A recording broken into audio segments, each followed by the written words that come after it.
ജടായുപ്പാറ. കേരളത്തിൽ കൊല്ലം ജില്ലയിൽ ചടയമംഗലം എന്ന സ്ഥലത്താണ് ജടായുപ്പാറ സ്ഥിതി ചെയ്യുന്നത്. ഇന്ന് അതൊരു വിനോദസഞ്ചാര കേന്ദ്രവുമാണ്. ജടായു എർത്ത് സെൻറ്റർ അഥവാ ജടായു നേച്ചർ പാർക്ക് എന്നറിയപ്പെടുന്നു. 64 ഏക്കറാണ് പാർക്കിൻ്റെ ആകെ വിസ്തീർണം. ഇതൊരു വിനോദസഞ്ചാര കേന്ദ്രത്തിനുപരി ഇതിലൊരു ചരിത്രമുണ്ട്. ഹിന്ദു ഇതിഹാസമായ രാമായണം അനുസരിച്ച് സൂര്യസാരഥിയായ അരുണന്റെ പുത്രനാണ് ജടായു.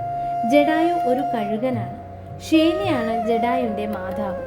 രാമന്റെ പിതാവായ ദശരഥന്റെ പഴയ സുഹൃത്താണ് ജടായു. രാവണൻ സീതയെ അപഹരിച്ചു ലങ്കയിലേക്ക് പോകുമ്പോൾ മാർഗമധ്യേ ജടായു സീതയെ രക്ഷിക്കാൻ ശ്രമിക്കുന്നു. രാവണനുമായുള്ള യുദ്ധത്തിൽ രാവണൻ ജടായുവിൻ്റെ ചിറകുകൾ അരിഞ്ഞ് ജടായുവിനെ പരാജയപ്പെടുത്തുന്നു. രാമലക്ഷ്മണന്മാർ സീതയെ അന്വേഷിച്ചു വരുമ്പോൾ മാർഗമധ്യേ മരിക്കാറായ ജടായുവിനെ കാണുന്നു. നടന്ന വിവരം രാമലക്ഷ്മണന്മാരോട് ജടായു വിശദീകരിക്കുകയും രാവണൻ സീതയെ അപഹരിച്ചു കൊണ്ടുപോയ ദിക്ക് കാട്ടിക്കൊടുക്കുകയും ചെയ്തു. ഈ യുദ്ധം നടന്ന സ്ഥലമാണ് പിൽക്കാലത്ത് ജടായു പാറയായി മാറിയത്. ഇവിടെ പാറയുടെ അരികിലായി രാമന്റെ ഒരു ക്ഷേത്രവുമുണ്ട്. അവിടെ രാമന്റെ കാൽപ്പാടും കാണാം.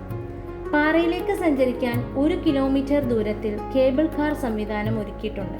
കൂടാതെ 800-ലധികം പടികളിലൂടെയും പാറയിലേക്ക് എത്താൻ സാധിക്കും. ചരിത്ര സ്ഥലങ്ങൾ വെറും വിനോദസഞ്ചാര കേന്ദ്രങ്ങളല്ല. അവിടെ നമ്മുടെ സംസ്കാരം, പാരമ്പര്യങ്ങൾ, നമ്മുടെ മുൻപിൽ ചെയ്ത ത്യാഗങ്ങൾ എന്നിവ മനസ്സിലാക്കാൻ പുതിയ തലമുറ ഇങ്ങനെയുള്ള സ്ഥലങ്ങൾ സന്ദർശിക്കണം. യഥാർത്ഥ ജീവിതത്തിൽ ചരിത്രം കാണുന്നത് പഠനത്തെ പുസ്തകങ്ങളിൽ വായിക്കുന്നതിനേക്കാൾ ശക്തമാക്കുന്നു. ചരിത്ര സ്ഥലങ്ങളെ പര്യവേക്ഷണം ചെയ്യുകയും ബഹുമാനിക്കുകയും ചെയ്യുന്നതിലൂടെ പുതുതലമുറകൾക്ക് നമ്മുടെ പൈതൃകം ഭാവിയിലേക്ക് സംരക്ഷിക്കാൻ സഹായിക്കാനാകും.